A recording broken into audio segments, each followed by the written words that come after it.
नमस्कार, मैं हूं अभिषेक उपाध्याय और मेरे साथ इस समय जो दो आपको चेहरे दिखाई पड़ रहे हैं, एक हैं गायत्री तिवारी और एक हैं खुशी दुबे।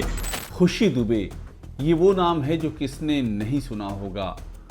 खुशी दुबे ये वो नाम है जिस नाम पर यूपी की राजनीति लंबे समय तक उसमें उफान रहा है।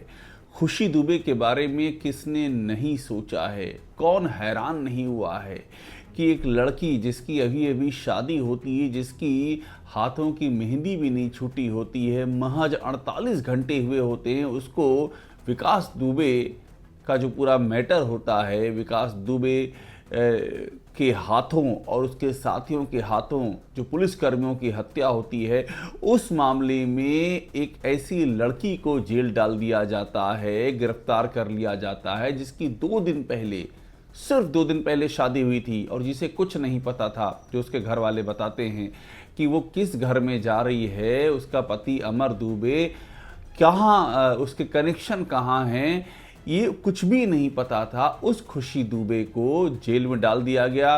पूरे 30 महीने, 2.5 साल वो जेल में रही और उसके बाद 2023 में, जनवरी 2023 में वो जमानत पर रिहा हुई है। और वो खुशी दुबे आज कैसी है, आप जब ये सुनेंगे, जब आप ये जानेंगे, तो एक बार आपकी रूह कांप जाएगी। नमस्कार, मैं हूं अभिषेक उपाध्याय, आप देख रहे हैं टॉप सीक्रेट और हम आपको खुशी दुबे की कहानी इसलिए बताने जा रहे हैं कि खुशी दुबे ने जो बातें कही हैं, जो हालात बयां किए हैं, वो आपको कपा देंगे भीतर तक। वो आपके भीतर की संवेदनाओं को झकझोर कर रख देंगे कि जिस सभ्य समाज में हम रहते हैं, वहाँ पर एक लड़की की ये हालत कैसे है। खुशी दुबे ने अपनी चुप्पी तोड़ी है और चुप्पी तोड़ने वाली बात मैं इसलिए कह रहा हूँ कि वो अब ठीक से बात भी नहीं कर पाती, इतने सदमे में आज भी रहती है।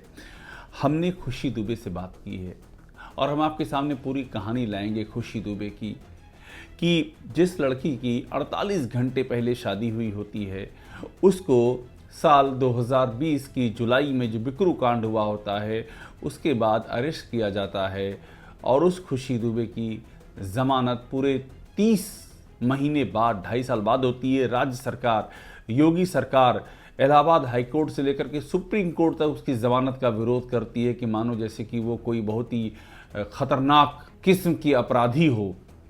और आखिरकार उसके वकील सुप्रीम कोर्ट में लड़ाई लड़ते हैं, वहाँ से उसे ज़मानत मिलती है। लेकिन उसके बाद उसके साथ क्या होता है, और ये सवाल इसलिए महत्वपूर्ण है कि इस समय जिस तरह से यूपी में ये सवाल उठ रहा है कि क्या ब्राह्मण निशाने पर हैं, एक के बाद दूसरी घटनाएं ऐसी हो रही हैं जहां पर एक पूरा समुदाय, एक पूरा समाज खुद को असुरक्षित पा रहा है। इसकी आवाज़ें खुद बीजेपी के भीतर से उठ रही हैं। बीजेपी के अपने नेता ये कह रहे हैं कि ब्राह्मणों को अब एकजुट होना पड़ेगा और ब्राह्मण निशाने पर हैं। बीजेपी के अपने नेता ये कह रहे हैं कि बटेंगे तो कटेंगे, जो योगी आदित्यनाथ का नारा है, ये तो ब्राह्मणों पर लागू हो रहा है। तो उस समाज का एक चेहरा खुशी दुबे, और मैं इसलिए कह रहा हूं कि चेहरा खुशी दुबे, क्योंकि खुशी दुबे के साथ जो हुआ था उसने सबको सोचने पर मजबूर कर दिया था। और जेल के भीतर जो बातें सामने आई, जो कहती है कि चौबेपुर का थाना, कानपुर देहात का, जहां उसको थाने में 4 दिन रखा गया और उसके बाद जेल में क्या हुआ, ये तमाम सारी बातें हैं जो अनसुलझी पहेली हैं। खुशी ने बहुत कुछ कहा है, कैसे एक लड़की के सपने चकनाचूर होते हैं, कैसे उस लड़की की ज़िंदगी जेल से रिहा होने, ज़मानत पर रिहा होने के बाद भी एक जीता जागता जेल हो जाती है। वो किन हालातों से गुजर रही है, क्या वो जिंदा है या चलती फिरती लाश बन चुकी है, उसका स्वास्थ्य कैसा है, उसके घर वालों की आर्थिक स्थिति कैसी है, उसे हर महीने 4 बार कहाँ जाने पर मजबूर होना पड़ता है, कितनी बार वो थाने जाती है, वो कितनी बार कचहरी जाती है, उस लड़की की आज की हालत क्या है, और आखिरकार उसके परिवार के लोग कहाँ हैं, उसकी सास कहाँ हैं, उसकी ससुर कहाँ हैं, किन किन को जेल में डाला गया है इस बिकरू कांड में, विकास दुबे के मामले में। सास, ससुर, खुशी दुबे और कौन कौन लोग डाले गए हैं, वे आज कहाँ हैं, उनकी पैरवी कौन कर रहा है, उन पर कितनी खतरनाक धाराएं लगाई गई हैं। खुशी पर हत्या की साजिश, क्या कौन कौन सी धाराएं लगाई गई हैं और उन धाराओं का नतीजा वो क्या झेल रही है। ये सवाल आज इसलिए सिर उठा रहा है क्योंकि मैंने जैसे आपसे पहले कहा, बार बार ये सवाल पूछा जा रहा है कि ब्राह्मण ही निशाने पर इस तरह से क्यों आ जा रहे हैं। हमने बात की थी विनय शंकर तिवारी से, जो कि पंडित हरिशंकर तिवारी के बेटे हैं, गोरखपुर के एक बड़े नेता थे पंडित हरिशंकर तिवारी, और विनय शंकर तिवारी इस समय समाजवादी पार्टी में हैं। उन्होंने हमसे कहा कि ये सब इसलिए हो रहा है क्योंकि एक सोच है ब्राह्मण विरोध की, ब्राह्मणों को निशाने पर लेने की। उन्होंने तो योगी आदित्यनाथ पर आरोप भी लगाया कि शुरू से ही एक जाति विशेष को प्राथमिकता वहाँ पर दी जाती है और एक जाति विशेष को टारगेट किया जाता है। इस तरह के भी आरोप लगे। तो जब इस तरह के आरोप लगते हैं और जब बीजेपी के अपने ब्राह्मण नेता ये एक बात कहते हैं, सुनील भराला बीजेपी के बड़े ब्राह्मण नेता, उनका भी हमने इंटरव्यू किया था। उन्होंने हमसे कहा कि वो समय आ गया जब ब्राह्मणों को एकजुट होना पड़ेगा, इकट्ठा होना पड़ेगा और कोई चारा नहीं है, ब्राह्मण निशाने पर हैं।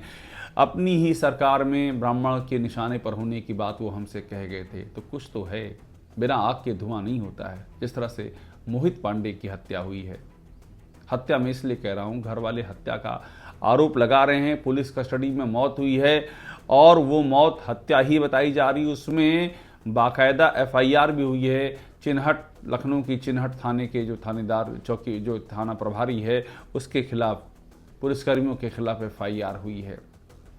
मगर एक्शन उसके आगे क्या हुआ और ऐसी घटनाएं क्यों बार बार हो रही हैं, इसका जवाब देने को कोई तैयार नहीं है। मोहित पांडे को क्या मिला, या राम गोपाल मिश्रा जिसकी जो बहराइच में चला गया था झंडा फहराने के लिए और जिसको की गोली लग गई, उसके परिवार को क्या मिला, और जो मिला क्या उससे वो अपनी जिंदगी चला सकते हैं? क्या राम गोपाल मिश्रा लौट करके वापस आएगा? क्या मोहित पांडे लौट करके वापस आएगा? ये तमाम बड़े सवाल हैं और इन्हीं की पृष्ठभूमि में है कि खुशी दुबे आज कैसी है, उसकी जो दुर्दशा है उसका जिम्मेदार कौन है। हम जल्दी ही आपके सामने खुशी दुबे की कहानी, खुशी दुबे की जुबानी रखेंगे। उसको आप ज़रूर देखिए, क्योंकि उसको आप देखेंगे तो आपको मालूम पड़ेगा कि जिस समाज में आप रहते हैं वहाँ क्या हो रहा है, वहाँ खुशी दुबे जैसी लड़कियों पर क्या बीत रही है, और कोई कुछ क्यों नहीं बोलता है और कोई कब तक नहीं बोलेगा। टॉप सीक्रेट पे बने रहिए, जल्दी ही आपको हम वो इंटरव्यू दिखाएंगे और उससे जुड़ी कहानी को लगातार फॉलो करेंगे।